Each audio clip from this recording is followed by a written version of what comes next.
नमस्कार मंडळी. आजकाल सेल्फ रिडेव्हलपमेंट म्हणजेच स्वयंपुनर्विकास हा शब्द आपण खूप ऐकतोय. पण हे नेमकं प्रकरण आहे तरी काय? आणि जुन्या सोसायट्यांनी बिल्डरऐवजी हा पर्याय का निवडावा? जुन्या इमारतींमध्ये राहणाऱ्या आपल्यासारख्या प्रत्येकासाठी स्वतःच्या घराचं भविष्य सुरक्षित करण्यासाठी हा विषय समजून घेणं आज खऱ्या अर्थाने गरजेचं झालं आहे. चला तर मग या संपूर्ण विश्लेषणाला लगेचच सुरुवात करूया. आजच्या या विश्लेषणाची रूपरेषा अगदी सोपी आहे. आपण या 6 टप्प्यांतून जाणार आहोत. स्वयंपुनर्विकास म्हणजे नेमकं काय? बिल्डर विरुद्ध सोसायटी हा काय प्रकार आहे? मुख्य आर्थिक फायदे, सरकारी सवलती, प्रोजेक्ट मॅनेजमेंट आणि निर्णय घेण्यापूर्वीच्या महत्त्वाच्या पायऱ्या. तर सगळ्यात आधी बघूया आपला पहिला भाग. स्वयंपुनर्विकास म्हणजे नेमकं काय? अगदी सोप्या भाषेत सांगायचं तर जेव्हा सोसायटी बिल्डरची वाट न बघता स्वतःच आपल्या इमारतीचा पुनर्विकास करते त्याला म्हणतात सेल्फ रिडेव्हलपमेंट. इथला सर्वात भारी आणि कळीचा मुद्दा हा आहे की यातून बिल्डर हा घटक पूर्णपणे गायब होतो. सोसायटी स्वतःचा प्रोजेक्ट मॅनेजमेंट कन्सल्टंट म्हणजेच पीएमसी, आर्किटेक्ट आणि कॉन्ट्रॅक्टर्स नेमते आणि प्रोजेक्ट पूर्ण करते. थोडक्यात सांगायचं तर संपूर्ण कंट्रोल फक्त आणि फक्त आपल्या हातात. आता वळूया दुसऱ्या भागाकडे, जिथे आपण बिल्डर आणि सोसायटी या दोघांमधला पॉवर डायनामिक कसा बदलतो ते पाहू. पारंपरिक पद्धतीत कसं असतं? पूर्ण फोकस बिल्डरला स्वतःचा नफा कसा वाढवता येईल यावर असतो आणि सोसायटीच्या हातात फारच कमी कंट्रोल असतो. पण स्वयंपुनर्विकासामध्ये चित्र एकदम उलटं असतं. इथे बिल्डरचा जो प्रचंड मोठा नफा असतो ना, तो वाचतो आणि थेट सोसायटीच्या मेंबर्सला मिळतो. आणि हाच नफा सोसायटीला त्यांचा स्वतःचा भक्कम कॉर्पस फंड उभा करायला मदत करतो. हे ऐकून नक्कीच प्रश्न पडला असेल की फायदा म्हणजे नेमकं काय काय मिळतं. चला आपला तिसरा भाग बघूया, मुख्य आर्थिक फायदे. याचा सर्वात मोठा आणि प्राथमिक फायदा म्हणजे महाराष्ट्रात या योजनेअंतर्गत सोसायट्यांना चक्क 10% एक्स्ट्रा FSI मिळतो. म्हणजे काय तर सोसायटीला बांधकाम करण्यासाठी आणि वापरण्यासाठी लक्षणीयरित्या खूप जास्त जागा मिळते. आता या एक्स्ट्रा FSIचं करायचं काय? तर लॉजिक एकदम सिंपल आहे.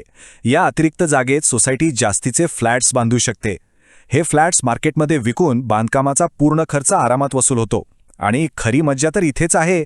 खर्च वजा जाता जो नफा उरतो ना, तो थेट सोसायटीच्या कॉर्पस फंडमध्ये जमा होतो. म्हणजे सोसायटी भविष्यासाठी फायनान्शियली एकदम स्ट्रॉंग.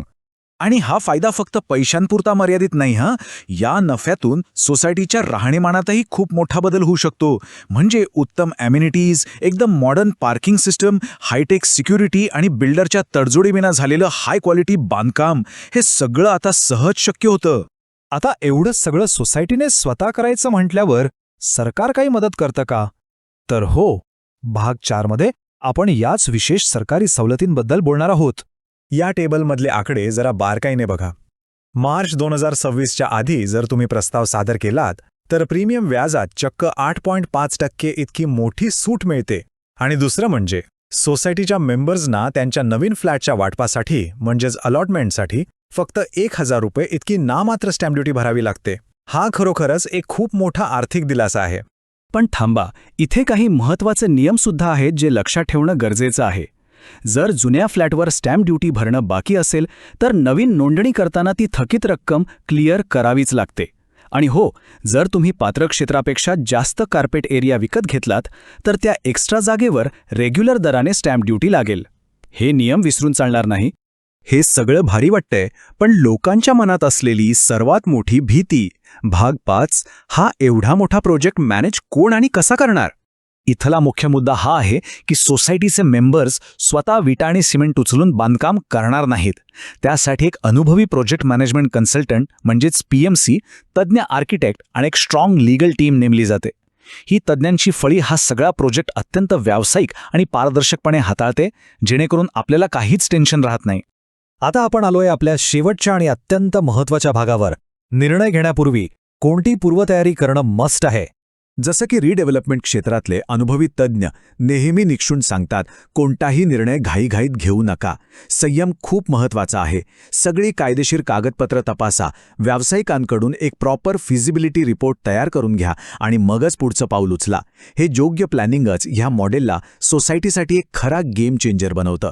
तर मंडळी, एवढे मोठे आर्थिक फायदे, सरकारची ठाम साथ आणि एक पारदर्शक मॅनेजमेंट सिस्टम पाहिल्यानंतर आता अंतिम प्रश्न हाच उरतो. स्वतःच्या मालकीच्या आणि अत्यंत फायदेशीर विकासाची जबाबदारी घ्यायला तुमची सोसायटी खरोखर तयार आहे का? यावर नक्की विचार करा.